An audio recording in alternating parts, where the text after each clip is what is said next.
Well, today we're doing a deep dive into Codex Liberatus, a soul's manifesto in 50 reflections by John K. Phillip. And this really isn't your typical self-help book. The author calls it a mirror, a rebellion, a sanctuary. Our mission here is to pull out the key insights from its, well, pretty unconventional wisdom. See how it encourages us to challenge everything we thought we knew, about duty, strength, personal freedom. It really is positioned as a reckoning, isn't it? A journey not about finding some kind of perfection, but more about a deep return to your authentic self. So if you've ever felt stuck or silenced, maybe you became the strong one for everyone else and sort of forgot how to just feel for yourself, then yeah, this deep dive is definitely for you. It's really for those who aren't necessarily looking for, easy answers, but maybe for the courage to ask a truer question, a harder question, perhaps. Right. And the book jumps right into that discomfort. It Yep. opens with this prologue, before the breaking, a whisper. Mm-hmm. It introduces this quiet, almost holy hunger in the soul, a tremor of unsanctioned longing, he calls it, sacred even. So this isn't about some big, loud rebellion, is it? It feels much more internal, like a soft hum, hearing your own frequency trying to break through all the noise. Yeah, and what's really fascinating is how the book reframes that initial feeling. We often dismiss it, oh, I'm just tired or restless, or maybe I'm failing somehow. But Philip suggests it's actually the unburied song, the sound of your becoming, a really deep internal shift that whispers way before any outward change starts. It's that voice under all the other voices we've picked up along the way, the core ideas running through the whole book. They really revolve around self-liberation, radical authenticity, and challenging limitations, the ones we've accepted or even put on ourselves. It uses these powerful metaphors like unarmoring, stepping out of cages, allowing one's light to shine. It's all pointing towards a return to self, not, chasing external fixes. Okay, so the journey is structured around these three thresholds. They guide us from recognizing the old patterns to, well, reclaiming ourselves fully. We start with threshold 1, the veils of inheritance. This is where the book asks us to unmask that old self. And the big question is, how much of who I think I am is really me? And how much is just stuff I've been told or expected to be?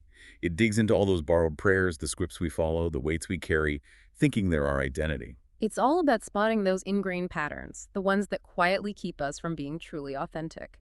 And a huge theme right at the start of this first threshold is that habit we have of waiting. Waiting for external validation, waiting for permission almost. Oh, absolutely. The book hits that hard right away. It challenges that lie that we need some kind of green light from outside or, a round of applause before we take even the first tiny step towards our own legacy. It argues our hesitation often pretends to be carefulness, being realistic. But underneath, it's usually just fear. Dressed up nicely really makes you think, right, how many of us are holding back, waiting for some signal that's never coming? And it raises a really crucial point. What if that applause, the validation we crave, actually becomes its own prison? The book suggests we can get so hooked on that external attaboy that we forget who we are without it, just performing all the time. And that ties into another powerful idea in this section, dismantling those self-imposed limits. And the big one, the myth of martyrdom. Right, and this is where it gets really personal for a lot of people, I think. The book makes you question if your sense of duty, which feels so noble, right, might actually be a cage, quietly keeping your real dreams locked away. It tackles that myth of the martyr head on, that belief that our responsibilities have to come before our own liberation. Always.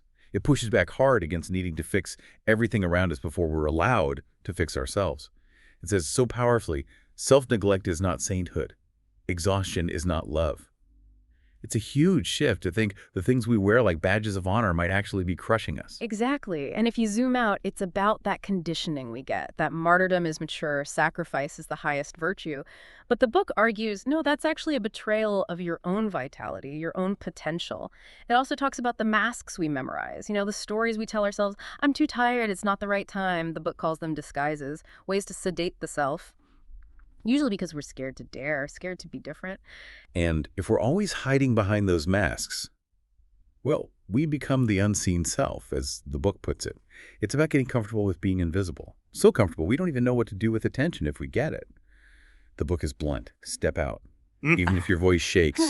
It reinforces that dimming your light so others feel okay. It's not humility. It's harm in the garb of harmony. It's a call to take up space.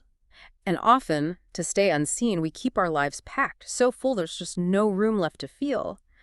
Busyness as an escape route from ourselves, that's how the book describes it, which connects right into carrying everyone else's burdens. Getting so used to it, you forget how to walk without that weight. And the core insight there is just, wow, your value is not measured in burdens. Your identity is not defined by exhaustion. That's such a powerful thought, that the very things we think define us, our packed schedules, being the rock for everyone, might actually be stopping us from living.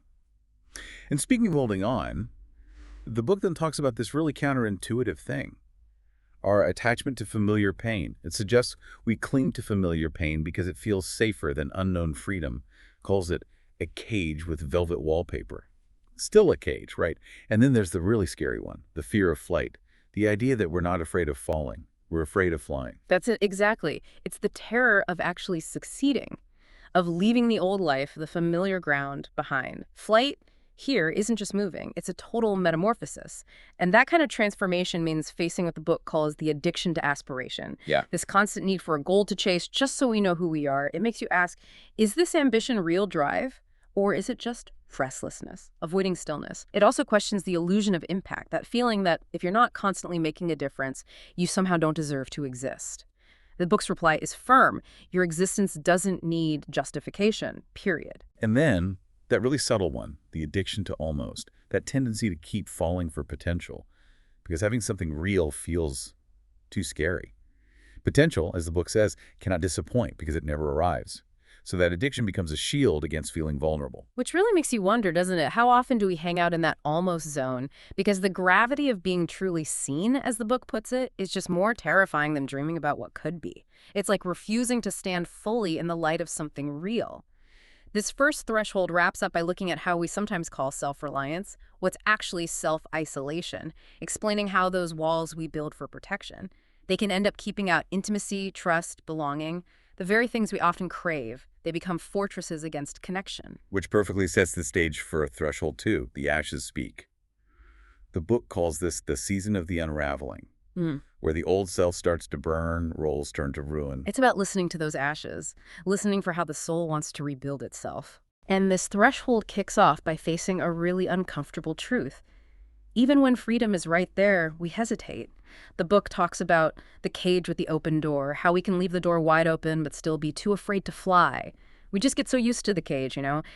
Fear of the unknown keeps us inside, even when the way out is clear. That pull towards the familiar, even if it's limiting, it's incredibly strong. It really is.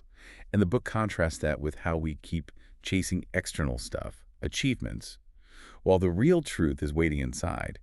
It mentions the hunger behind the hustle chasing goals, so I don't have to ask myself what I truly want, using achievement as a shield against the vulnerability of just wanting something unexamined. But then it flips it completely. All my life I sought answers in the world, not realizing my soul was whispering them all along. It stresses that the compass we're trying to build outside, it was buried within us the whole time. And tapping into that inner wisdom directly challenges our habit of putting things off, and the silence that comes from shame.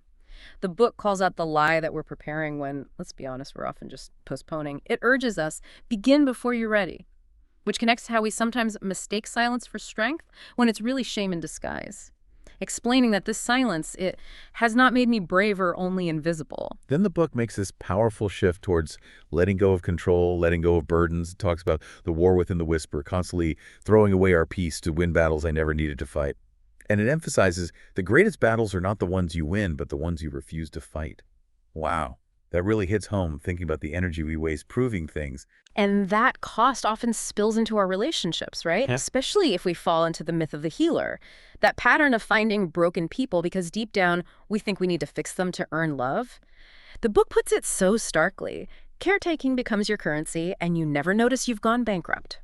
It draws a clear line between responsibility and purpose. Real purpose, it says, is not what pins you down, it is what pulls you forward.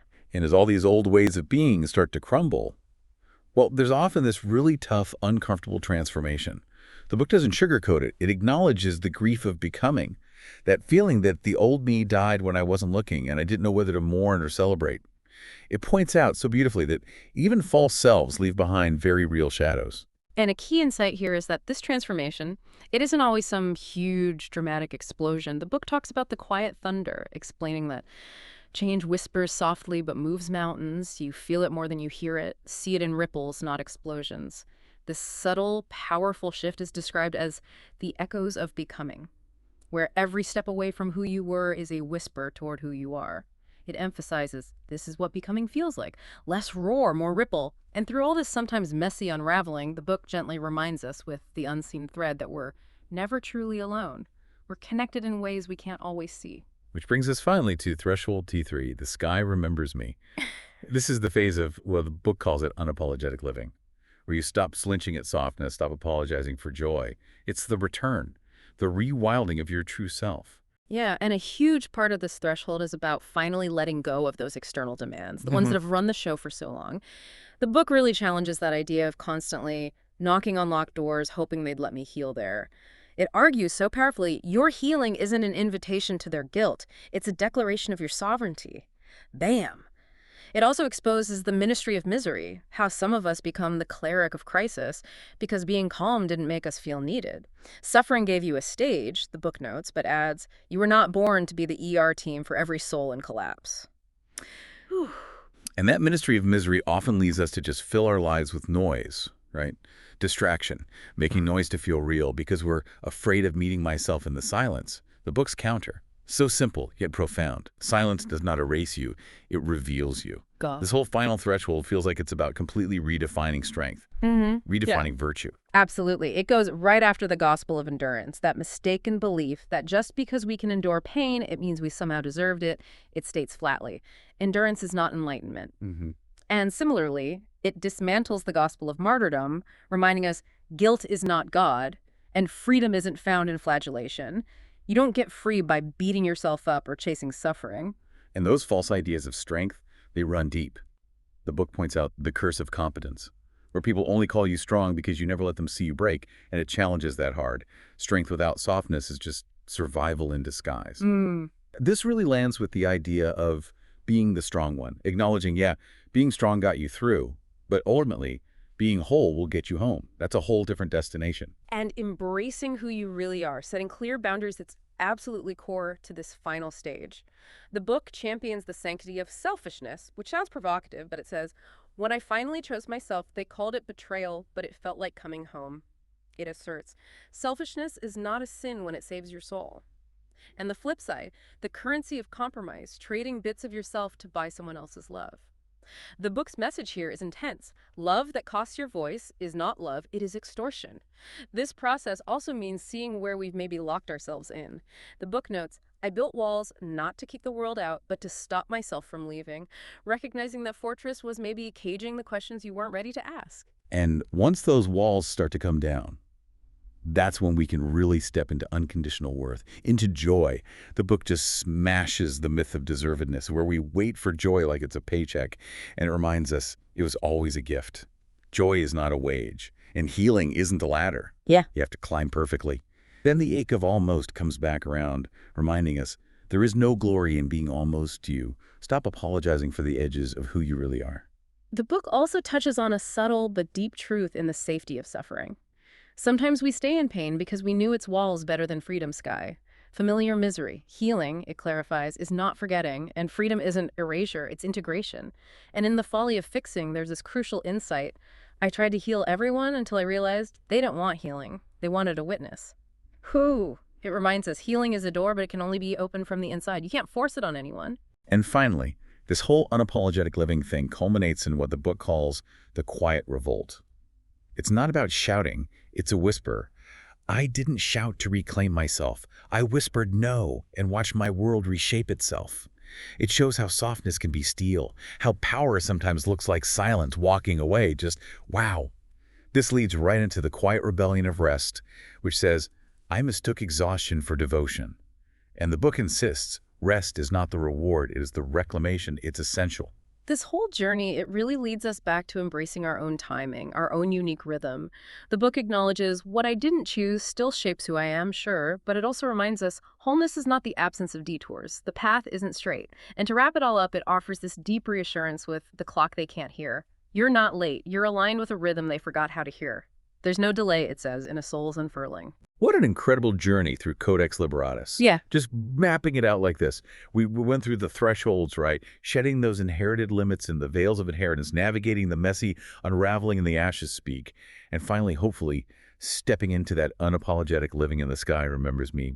This book isn't about fixing you because, as it says so beautifully, you were never broken, only buried, only bound, and now you are not. Exactly. And if there's one core truth to really hold on to from this deep dive, maybe it's that message from the afterword. You were always enough, even before the becoming, especially before the becoming. It's not saying you were flawed and needed fixing. It's offering a way back, a way to remember and reclaim who you've always been underneath it all. So maybe as you walk away from this deep dive today, just consider what sacred no might be waiting to reshape your world, and what whisper of your truest self are you finally ready to hear? And maybe, just maybe, act on, starting today.